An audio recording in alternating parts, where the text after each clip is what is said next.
In 1986, a 23-year-old named Hideo Kojima decided to go into the video game industry against the advice of his college advisor. The economics student had been an avid, some would say obsessive, film buff his entire life, and always figured he'd go into a creative profession. But while in college, he discovered gaming and saw an untapped potential in that medium. So it was that Kojima joined Konami, a Tokyo-based developer and publisher, and he quickly established himself as terrible. Since he didn't know how to program, he was considered useless by most of his colleagues. This was, after all, a time at which everyone working on a game did a little of everything. All Kojima seemed able to do was come up with ideas. So he was put onto low-priority titles like Penguin Adventure, while his own projects, like the platformer Lost World, were cancelled. Kojima was starting to look like a failure. But his bosses gave him one more chance, asking the idea man to make them a war game. And while the company's least valued employee would once again deliver something they didn't expect, the result would forever reshape the creative boundaries of gaming and prove that sometimes having a great idea is the most important thing in the world.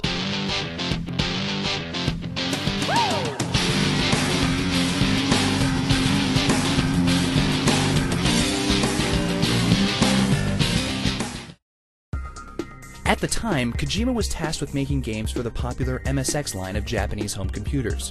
Unfortunately, MSX machines weren't particularly powerful. Famously, it could only represent 4 characters on screen at once. That made it a poor platform for a war game. Games like Konami's own Contra thrived off having many enemies on screen. So what was Kojima to do? How could he make an awesome action game without tons of enemies to shoot? Ever the film buff, Kojima looked to Hollywood for inspiration. He thought of great action thrillers like The Great Escape and Escape from New York.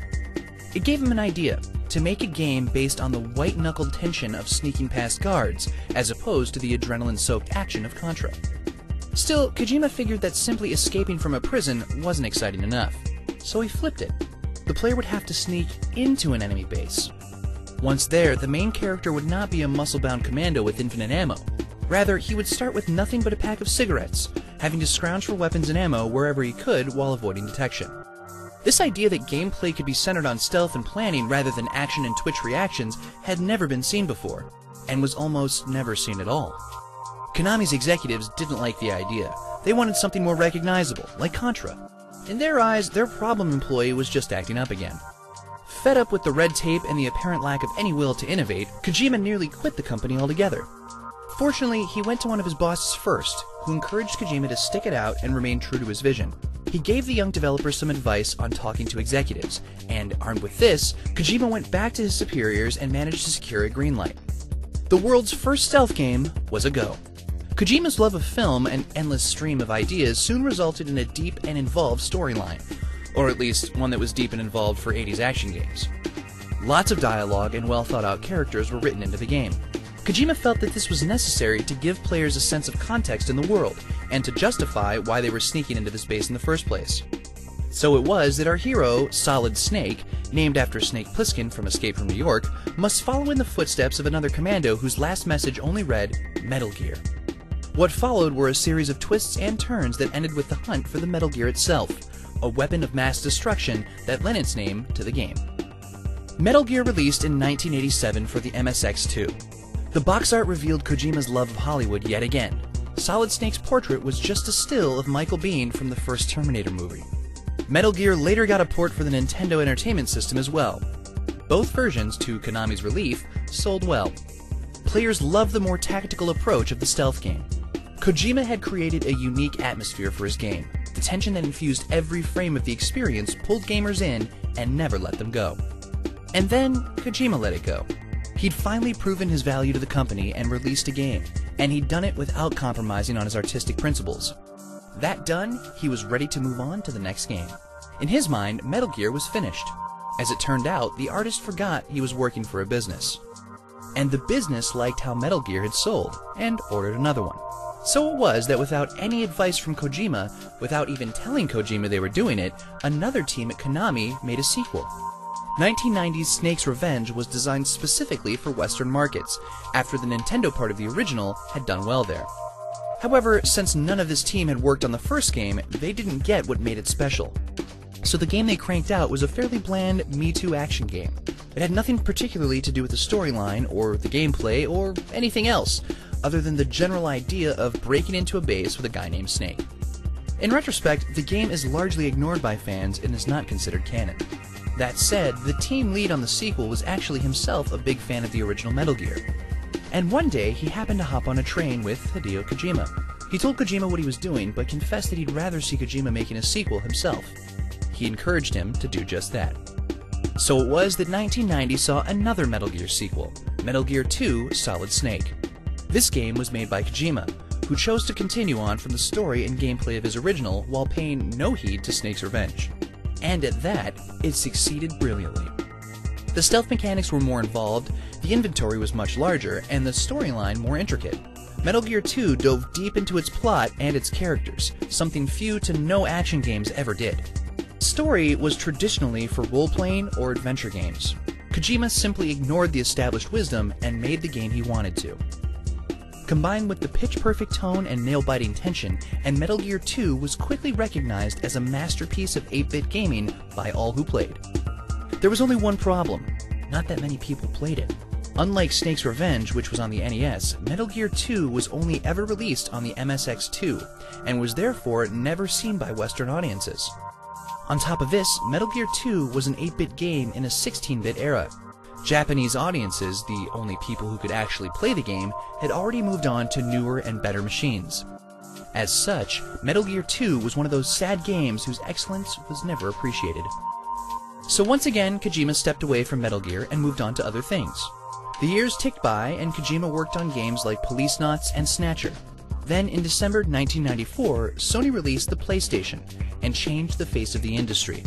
With incredible horsepower and an aggressively more mature slant than Nintendo, Sony had invented the future. And Konami wanted to be in on it, asking all their teams to start creating games for this new platform. So Kojima figured maybe it was time to take a 2D classic into 3 dimensions. By the mid-90s, Hideo Kojima had proven himself to be a valuable member of Konami's game-making team. Despite his lack of programming expertise, Kojima's knack for gripping cinematic gameplay and deep storytelling helped create an instant classic in the original Metal Gear for the MSX2 system and Nintendo Entertainment System in 1987. Unfortunately, the game's follow-up, Snake's Revenge, was made without Kojima's involvement and failed to live up to Metal Gear's success. And when Kojima did make a sequel, 1990's critically acclaimed Metal Gear 2: Solid Snake, it went unnoticed by audiences who'd already moved on to the next generation of consoles. But in 1994, Sony's powerful new PlayStation console took the industry by storm, and suddenly Kojima saw the opportunity he needed to bring the Metal Gear franchise into the next dimension, and to play with the very notion of playing a game.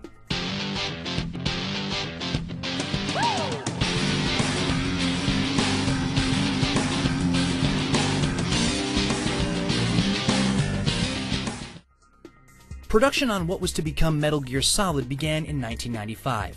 The name had 3 meanings, the first relating to the franchise's hero, Solid Snake, and the second inspired by the leap from 2-dimensional to 3-dimensional visuals. The third reason, though, pointed to a rivalry between Konami and Final Fantasy publisher Squaresoft. Konami's president wanted the new game to blow the competition out of the water, and Kojima figured that if a Square couldn't be 3-dimensional or, quote, solid, then his new game would be. In terms of visuals, Metal Gear Solid stayed true to its 8-bit roots, keeping the same classic top-down perspective and 2-dimensional gameplay the series' previous games had employed, but with the added oomph of 3-dimensional depth and polygonal graphics. And despite the new game's story picking up where Metal Gear 2: Solid Snake had left off, Metal Gear Solid featured some near-identical sequences, while Snake's moveset and inventory were more or less the same as well. In those ways, Metal Gear Solid seemed to make up for the fact that most gamers had missed out on Metal Gear 2 when it was released. But that's not to say that Metal Gear Solid didn't embrace the third dimension. There were plenty of next-gen 3D flourishes peppered throughout the game. Pressing Snake against a wall changed the camera's perspective, allowing players to peer around corners. And certain weapons, such as the rocket launcher, could only be aimed with the help of full 3D gameplay and first-person perspective. Most importantly, though, were the game's pioneering 3D cutscenes, which were rendered in real time, allowing for seamless transitions between story and gameplay that kept gamers immersed in the action and on the edge of their seats. Once again, it was Kojima's love for cinematic action and excitement that made his game truly unique. The script and voice acting were of a higher caliber than anyone had seen in video games before, setting yet another standard for the industry to follow. And the casting of David Hayter as the voice of Solid Snake proved to be an inspired choice. In fact, Hayter stayed on to voice Snake throughout the franchise's life, and his voice is now synonymous with the Metal Gear brand. In addition, the cutscenes and dialogues added up to an epic amount of material. All told, there was enough to make a feature-length movie, an unsurprising fact given the game's film inspirations. Kojima was finally making the movie he'd always dreamed of, all while taking advantage of the interactive video game medium in ways that movies never could. The innovations started small. Early in the game, players found that they could only get in touch with Snake's ally, Meryl, by entering the codec frequency located somewhere on the back of the game box. But as the game went on, it seemed almost as though the characters could somehow sense the players themselves, breaking the fourth wall in surprising ways. Then later, one of the villains played head games with gamers, taunting them by mentioning other games they'd played and how many saves they'd made in Metal Gear Solid. In reality, the game was simply reading the other games on the card, but the effect, the feeling that one of the game's characters was speaking not just to Snake, but to the kid holding the controller, that blew people's minds. In fact, the secret to defeating this boss was similarly mind-blowing. The villain's powers let him predict Snake's every move. But if he could break the fourth wall to get into players' heads, maybe the players could break it right back. The trick was to unplug the controller from the first player port and plug it into the player 2 slot. The move kept him from anticipating Snake's attacks, giving the player the edge. This was unprecedented at the time. Most games stopped at the screen, whereas Kojima's game reached out to players themselves and got them involved in groundbreaking ways like never before. Of course, it's not as though every aspect of Metal Gear Solid was without flaws. The game became famous for its extended conversations between characters that amounted to little more than barely animated faces exchanging long-winded dialogue. The game's finale also suffered from an overabundance of banter, featuring a climactic battle between Solid Snake and the game's mastermind, and protracted codec scenes. But Kojima wasn't interested in what fans wanted, and he didn't care that his bosses and even his own staff thought he was crazy. He was crafting his own game, his own way. In a recent interview with the official PlayStation magazine, Kojima reflected on the process of creating Metal Gear Solid, saying, quote, "It was a very pure experience. I was just making the game I wanted to make. Looking back, there's nothing in particular I want to go back and fix." End quote. And that attitude certainly paid off. By not caring if the game would be a commercial success, Kojima pulled off the biggest commercial success of his career. Coming out exclusively for the PlayStation console in 1998, Metal Gear Solid sold a whopping 6 million copies, becoming a generation-defining title and one of the true legends of video game history. Metal Gear Solid pioneered the in-game cutscene and set the bar for cinematic gameplay and storytelling in video games. In fact, stealth-based games became a genre all its own because of Metal Gear Solid's influence, while the game justified the idea that developers could use their games to express their artistic visions. Many of today's modern classics owe their success to Metal Gear Solid's trailblazing innovations and its untouchable legacy. The game was such a hit that a year later, Konami tried to appease gamers' hunger for more. They released Metal Gear Solid VR Missions in North America, a repackaged bonus disc from a Japanese special edition of the game. The game offered over 300 non-narrative missions for players. After Metal Gear Solid had wrapped, Kojima thought he was finished with the series, just as he'd thought after finishing Metal Gear and Metal Gear 2. But the game was so successful, and there were still so many mysteries left unanswered, there was no way Konami would let Kojima off the hook without making a sequel. Konami's Hideo Kojima was regarded as a bona fide genius after Metal Gear Solid's runaway success on the PlayStation in 1998. By embracing all the qualities that made cinema a gripping and engaging medium, as well as pushing the boundaries of the video game's form, Kojima had created a masterpiece that raised the bar for the rest of the industry. As a result of this achievement, consumers and Kojima's bosses clamored for a sequel. Fortunately for them, that's just what they'd get soon after the PlayStation 2 was released in 2000. Metal Gear Solid 2: Sons of Liberty was everything Kojima's fanbase wanted out of the sequel, and more. Much, much more. As it turned out, Kojima wasn't finished testing the limits of what could be done with the medium. In fact, he'd only just begun. Some thought he may have even gone too far.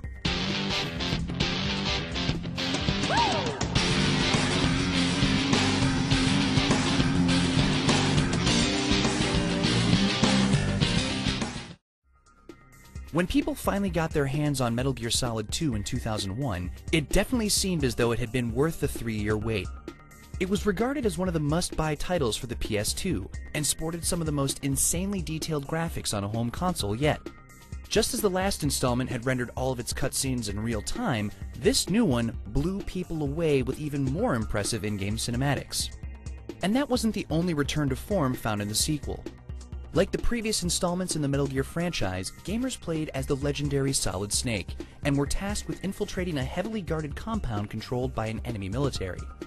Where Metal Gear Solid had Snake sneak into a labyrinthine base in the frozen north, Sons of Liberty picked up 2 years later with a stealth mission on a claustrophobic oil tanker. Snake's moves had been improved for the sequel, though they stayed true to those that fans had grown to love during his previous outing. It seemed as though Kojima had fully delivered on what every fan had wanted, a tense, action-packed thrill ride, until the oil tanker sank and Snake went down with the ship. Suddenly, the story jumped ahead another 2 years and starred Raiden, a brand new character who was the polar opposite of the gruff, Solid Snake that everyone had grown to love. Raiden sported flowing white hair and an androgynous, almost feminine look. Where Snake was the ultimate tough guy, Raiden was regarded by players as a whiny brat. The sudden switcheroo left many dumbfounded, especially when they realized that, for the rest of the story, Raiden was the hero. That wasn't the only way Kojima had decided to subvert people's expectations. Sons of Liberty started out as a thrilling tale of adventure and espionage, similar to its predecessor. But the plot's endless twists and turns, often revealed in Kojima's infamous extended dialogue sequences and cutscenes, gave a lot of players headaches. Kojima seemed to be confronting the nature of the video game medium itself. His penchant for breaking the fourth wall was on full display, only this time turned up to 11. What began as a neat trick in the first Metal Gear Solid suddenly became one of the central themes in the sequel. At one point, one of Raiden's allies, who turned out to be nothing more than a maladjusted computer program, starts to break down and go crazy, telling him, "Turn off the console right now. You've been playing too long, you don't want to strain your eyes, do you?" At another point, Snake returns to the story as a supporting character now named Pliskin, and points to his bandana saying, "Infinite Ammo," a nod to a power-up that could be found in the first game. In fact, towards the end of the plot, Raiden discovers that his entire adventure has been a pre-scripted ruse modeled after Snake's exploits in Metal Gear Solid, eventually leading Raiden to question his very existence and the nature of his reality. All in all, it was pretty heady stuff. Some critics called Sons of Liberty the first example of a postmodern video game, which analyzed and questioned its own form. Of course, plenty of players were just straight up confused. That's not to say that Metal Gear Solid 2 was a bad title. Far from it. In addition to its top-tier tactical espionage action, it featured amazing visuals with motion-captured performances for its characters, a rarity at the time. Kojima had also collaborated with film composer Harry Gregson Williams to score thrilling music that created a sense of adventure and peril. However, feelings about the final product were mixed among critics and fans. Some called it a masterpiece, a true work of art, while others thought the whole enterprise sank under its own pretentious weight. But its sales didn't lie. Metal Gear Solid 2 Sons of Liberty was yet another global hit, outselling its predecessor with over 7 million copies purchased worldwide. Not only that, but its massive success got Kojima named in Newsweek in December 2001, earning him a spot on the list of 10 important people who would reshape America and the world in 2002. Pretty good for a guy who couldn't program. Once again, Kojima thought he'd finished his work on the Metal Gear series. But after raising so many more questions this time around, not to mention earning even more sales than in his previous outing, he just had to make another sequel. In 2004, Konami released Metal Gear Solid 3 Snake Eater for the PlayStation 2. Instead of continuing with the franchise's story, Kojima decided to look backward with a Cold War-era prequel, starring a new, yet familiar protagonist, Naked Snake. Where Sons of Liberty dealt with postmodern philosophy and the nature of reality, Snake Eater went back to basics, offering players a first-rate stealth action shooter. While Kojima's trademark cutscenes, dialogue sequences, and mind-bending fourth-wall breakage were still present, they were more subdued, relieving the pain some fans had been feeling since the last time. Snake Eater also featured new gameplay elements that added to the dynamic of the Metal Gear franchise. For the first time in the stealth-based series, players had to master the art of camouflage so Snake could blend in with his jungle surroundings. And a new hand-to-hand combat system added more depth to enemy encounters than ever before.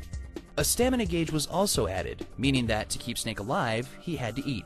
A low stamina bar resulted in a more difficult mission, like hands that were too shaky to accurately aim weapons. The overall package offered more realism and intensity in a series that was already known for its high level of suspense. The prequel spawned an expanded version in 2006 called Metal Gear Solid 3 Subsistence.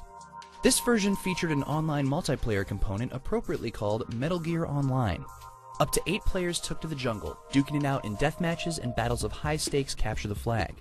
It was the first time any multiplayer functionality was added to a game in the Metal Gear franchise. However, the service was short-lived and was shut down soon after its release in October 2007. Despite the more universal love Metal Gear Solid 3 garnered, it didn't sell quite as well as its predecessors, though it still managed to sell nearly 4 million copies worldwide. Even though Kojima once again believed he could get away from Snake and his friends, he just couldn't get away from fans' clamor for answers to the questions the previous games had raised. Kojima would come back once again to see if he could put the franchise to bed once and for all. But instead of looking back, this time, Kojima would be looking into Snake's future. Since Hideo Kojima's breakout success with Metal Gear Solid in the late 1990s, the series that made him famous saw its share of ups and downs. Metal Gear Solid 2's release in 2001 raised the bar on how good a game can look and play, all while raising plenty of questions in the minds of fans with its frustratingly brain-bending story. Its follow-up, Metal Gear Solid 3, brought the series back to its action and stealth roots in 2004. As consumers got ready for the PlayStation 3 console's 2006 release, Kojima was preparing to unleash the latest and greatest installment in the Metal Gear franchise. But before he and Solid Snake could ride off into the sunset, Kojima had a few quick stops to make along the way.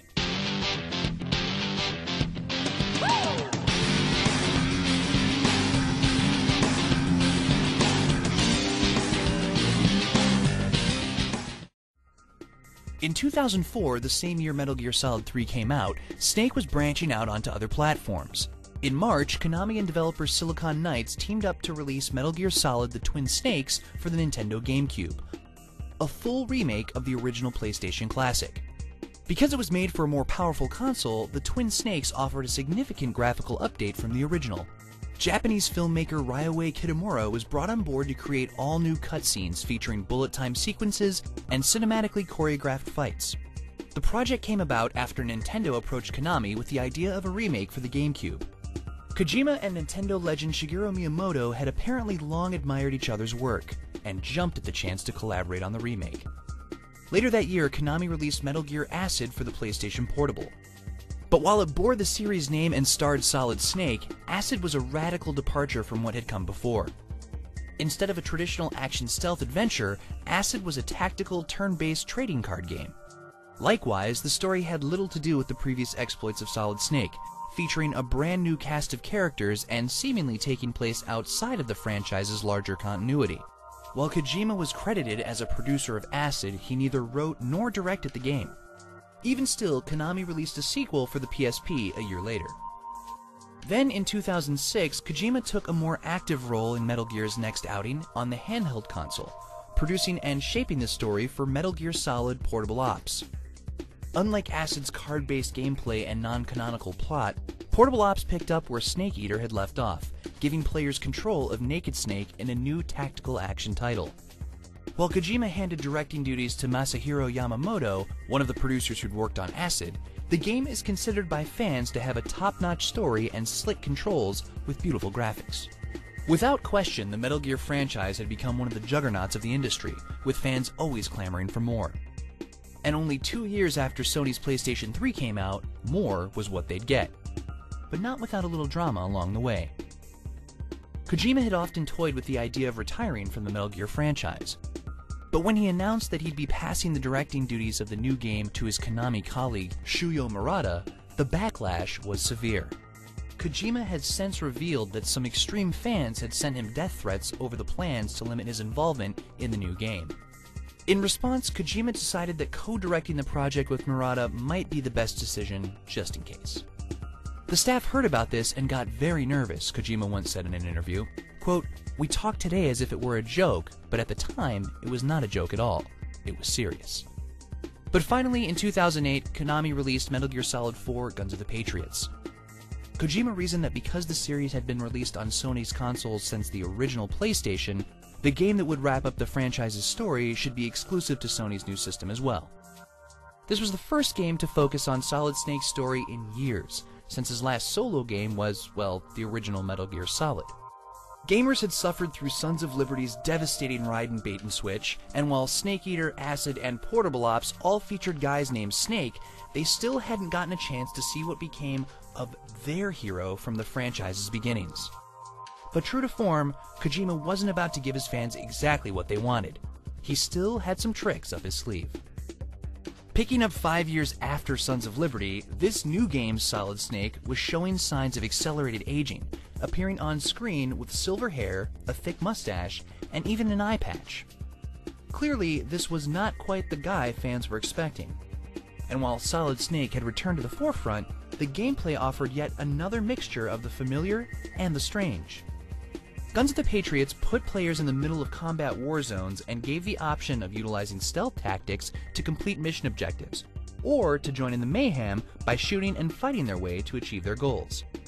Taking a cue from Snake Eater's camouflage system, Guns provided Snake with the Octo Camo Suit, a gadget allowing him to blend in with his surroundings. And instead of bringing MGS3's stamina gauge back, Kojima created the Psyche Meter instead. The meter measured how the stress of battle weighed on Snake's well-being. The lower the meter got, the more problems the players would experience, like shaky aim and back pain for the increasingly geriatric hero. Once again, Kojima was thinking outside of the box, making the hero's age a unique and integral part of the experience. While the gameplay had clearly evolved with its move to the PS3, in other ways Kojima had regressed to some of his older habits that some critics had hoped he'd left behind. Guns of the Patriots had cutscenes.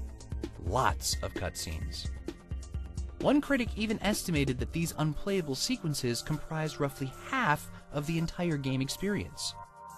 While many fans faulted Kojima for getting excessive with his cinematic sensibilities, again, others saw MGS4 as a hybrid work, actually more of a film-game blend than a pure-blood game. Its story, too, was widely regarded as overly complicated and confusing, even though it tackled important philosophical issues such as morality in battle and the military-industrial complex. MGS4 also gave players the opportunity to duke it out with each other through Konami's latest version of Metal Gear Online. A starter pack for the multiplayer service came with Guns of the Patriots, and a standalone version was planned to be released later on. However, the standalone was only released in Japan and required gamers to sign up for a Konami ID, which many found to be cumbersome and more trouble than it was worth. Regardless of these hiccups, Metal Gear Online has continued to receive support from Konami and will be shut down after 4 years in June 2012. Despite these complaints, however, Kojima had once again pushed the medium's boundaries, and this latest project was considered a technical masterpiece that offered a satisfying end to the series. Overall, Metal Gear Solid 4 Guns of the Patriots was yet another hit for Kojima and Konami, selling over 5 million copies worldwide. It received almost universally glowing reviews and several perfect scores. While some found it bloated and too in love with itself, others claimed it was a genuine masterpiece of gaming from one of the industry's true authors at the height of his ability. And with the story all wrapped up, finally Kojima could put the Metal Gear franchise behind him. Or could he? As ever, Kojima had done this dance before, and soon found himself working on yet another romp through the universe he just couldn't seem to escape. But like one of Kojima's own games, the story of what came next for the Metal Gear series had twists and turns that nobody could have seen coming. 2008's Metal Gear Solid 4 was yet another example of Hideo Kojima's unique brand of genius. From its 8-bit beginnings on the MSX2 all the way to its last epic adventure on the PlayStation 3 console, Solid Snake and his tactical espionage action have become one of the mainstays of video games, helping to make Konami and Kojima strong brands within the industry. But after making 4 genre-bending blockbuster installments of Metal Gear Solid, what was left for Kojima? Where else could he take the series? As it turns out, that's a question for which we have yet to find an answer.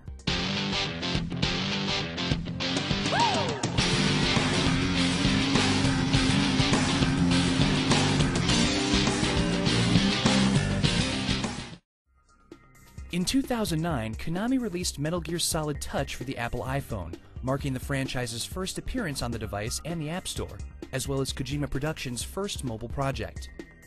Its missions were based on those found in Metal Gear Solid 4 and gave players a touch-based shooter experience.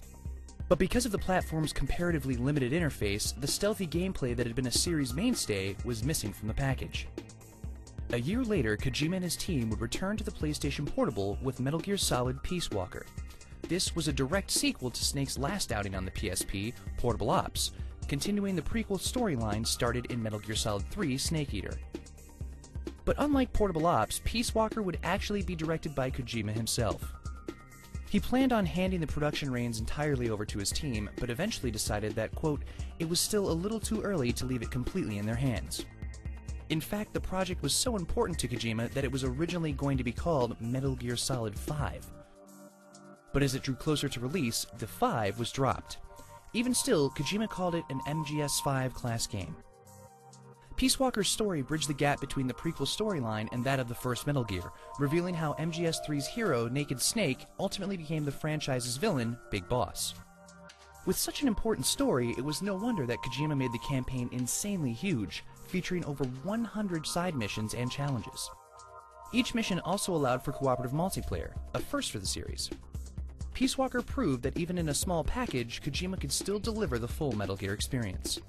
And that was proven by the game's critical reception, once again scoring high marks. But because of the PSP's lack of popularity outside of Japan, sales weren't strong. Peace Walker fared more like Metal Gear 2. It was a great title that only a handful of people played.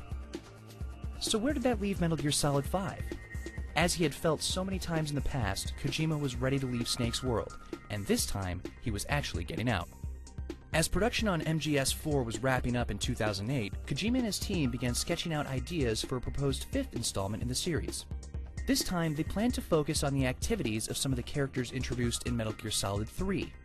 But before getting too far into the game's planning stages, Kojima once again discovered that the team wasn't quite up to the task, explaining in an interview, quote, simply dropping MGS5 on the younger staff was a bit heavy and there was resistance to doing it without my involvement. The project was scrapped.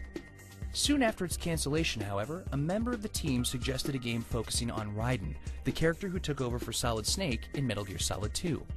While fans had mixed feelings about him after his first appearance, Raiden came back onto the scene in Metal Gear Solid 4, only this time he was a katana-wielding cyborg ninja. Of particular inspiration to Kojima's team was a cutscene in MGS4 where Raiden obliterates a gang of walking tanks by slicing and dicing everything in sight. With that action-packed sequence in mind, the developers had hit upon the idea for the project that would take Metal Gear Solid 5's place, Metal Gear Solid Rising. This new title would give players control of Raiden, with gameplay focusing on his ability to cut through anything and everything he encountered. The story would be a so-called interquel, filling the gaps between Metal Gear Solid 2 and his reappearance as a cyborg. Because Rising would be a side story featuring brand new mechanics, the team was less daunted by tackling the project without Kojima as director and got to work. Unfortunately, they found it hard to make much progress. Because it was still Metal Gear, the staff tried to keep the franchise's trademark stealth elements alive. But the action-based cut-anything concept didn't mash well with sneaking around.